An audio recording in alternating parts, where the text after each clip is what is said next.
Olá, seja bem-vindo a mais uma aula do nosso curso. Hoje vamos conversar sobre um tema que pode mudar completamente o valor do benefício do seu cliente. O assunto é o cálculo da aposentadoria da pessoa com deficiência. Esse cálculo é um dos pontos mais importantes e, ao mesmo tempo, um dos que mais tem gerado erros por parte do Instituto Nacional do Seguro Social. Muitos segurados estão recebendo menos do que realmente têm direito, justamente por conta da aplicação errada da regra de cálculo, e cabe a você, como advogado previdenciarista, identificar esse erro e corrigi-lo com segurança jurídica. Vamos começar entendendo o que diz a lei. A aposentadoria da pessoa com deficiência é regulamentada pela Lei Complementar número 142 de 2013. Essa norma prevê que a renda mensal inicial da aposentadoria por tempo de contribuição da pessoa com deficiência deve ser de 100% do salário de benefício. E o que é esse salário de benefício? É a média aritmética dos maiores salários de contribuição do segurado. De acordo com o artigo 29 da Lei nº 8.213 de 1991, essa média deve considerar os 80% maiores salários, com o descarte dos 20% menores. Além disso, não se aplica o fator previdenciário, a menos que ele seja vantajoso para o segurado. Ou seja, a regra original é clara. O cálculo deve ser feito com base nos 80% maiores salários, e o segurado deve receber 100% dessa média.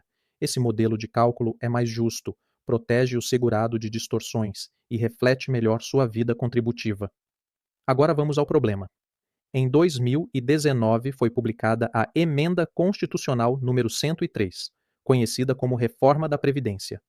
Essa emenda mudou o cálculo de várias aposentadorias. A nova fórmula geral passou a considerar a média de 100% de todos os salários desde julho de 1994, sem qualquer descarte, e depois aplica-se 60% dessa média, com um acréscimo de 2% para cada ano a mais de contribuição que exceder o tempo mínimo exigido. Porém, essa nova regra não se aplica à aposentadoria da pessoa com deficiência. Isso porque o artigo 22 da própria emenda estabelece que, até a edição de uma nova lei, continua valendo a Lei Complementar número 142. E a Lei Complementar diz, de forma expressa, que o cálculo segue a regra do artigo 29 da Lei 8.213. Mesmo assim, na prática, o Instituto Nacional do Seguro Social tem aplicado a regra da reforma para os casos de aposentadoria da pessoa com deficiência. O Instituto tem calculado com base em 100% de todos os salários, sem o descarte dos 20% menores, e tem aplicado o redutor de 60% mais 2% por ano excedente. Esse erro tem reduzido o valor da aposentadoria de muitos segurados, em alguns casos, em mais de 20%. E o que fazer diante disso? A resposta está na jurisprudência. Diversas decisões judiciais recentes têm reconhecido que o cálculo feito pelo Instituto está incorreto. Vamos ver 3 casos que confirmam isso. No primeiro caso, julgado pela 7ª Turma do Tribunal Regional Federal da Terceira Região, o número do processo é 50.10723/2021-4036-183. O tribunal decidiu que a aposentadoria da pessoa com deficiência deve ser calculada com base na média dos 80% maiores salários, conforme o artigo 259 da Lei 8.213, em obediência ao que determina a Lei Complementar número 142 e o artigo 22 da Emenda Constitucional. O segurado teve reconhecido o direito à reafirmação da data do requerimento e ao cálculo correto, com 100% da média mais vantajosa.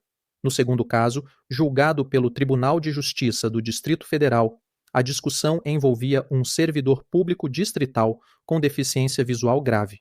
Como o regime próprio de previdência ainda não havia regulamentado a aposentadoria por deficiência, o tribunal determinou a aplicação analógica da regra do regime geral, usando os critérios da Lei Complementar 142. O servidor teve garantido o direito à aposentadoria especial e ao cálculo baseado nos parâmetros mais vantajosos. No terceiro caso, julgado pela 10ª Turma do Tribunal Regional Federal da Terceira Região, no processo número 50.4357/2016-4036-183, o tribunal analisou um pedido de revisão. O segurado já recebia aposentadoria, mas foi reconhecido que ele possuía deficiência leve desde 2009. O tempo de contribuição foi ajustado e a Corte determinou que ele poderia transformar sua aposentadoria comum em aposentadoria da pessoa com deficiência sem fator previdenciário, com base na Lei Complementar 142. A decisão ainda afirmou que a renda mensal inicial deve ser calculada conforme o artigo 9 da Lei Complementar e facultou ao autor escolher o benefício mais vantajoso no momento da execução da sentença. Esses precedentes mostram que a jurisprudência está consolidando a tese de que o Instituto Nacional do Seguro Social não pode aplicar a regra da reforma da Previdência nos casos de aposentadoria da pessoa com deficiência. O cálculo deve obedecer à legislação específica, que continua válida até hoje. Portanto, se você se deparar com um benefício concedido após 2019 com valor abaixo do esperado, desconfie. Verifique se o cálculo foi feito com base nos 100% dos salários ou nos 80% maiores. Verifique se houve aplicação do redutor. Se o Instituto tiver ignorado a Lei Complementar 142, cabe revisão. A estratégia pode ser administrativa ou judicial. Em ambos os casos, a argumentação deve estar centrada no artigo 22 da Emenda Constitucional, no artigo 8 da Lei Complementar 142 e no artigo 29 da Lei 8.213. Use também os precedentes jurisprudenciais que citamos nesta aula como reforço. Agora que você conhece a regra correta e os erros mais comuns, utilize esse conhecimento com responsabilidade e com estratégia. Reanalise processos antigos. Reveja requerimentos administrativos. Verifique cálculos em andamento. Muitas vezes, um detalhe como esse pode representar milhares de reais para o segurado e consolidar a sua atuação como advogado previdenciarista de excelência. Nos vemos na próxima aula.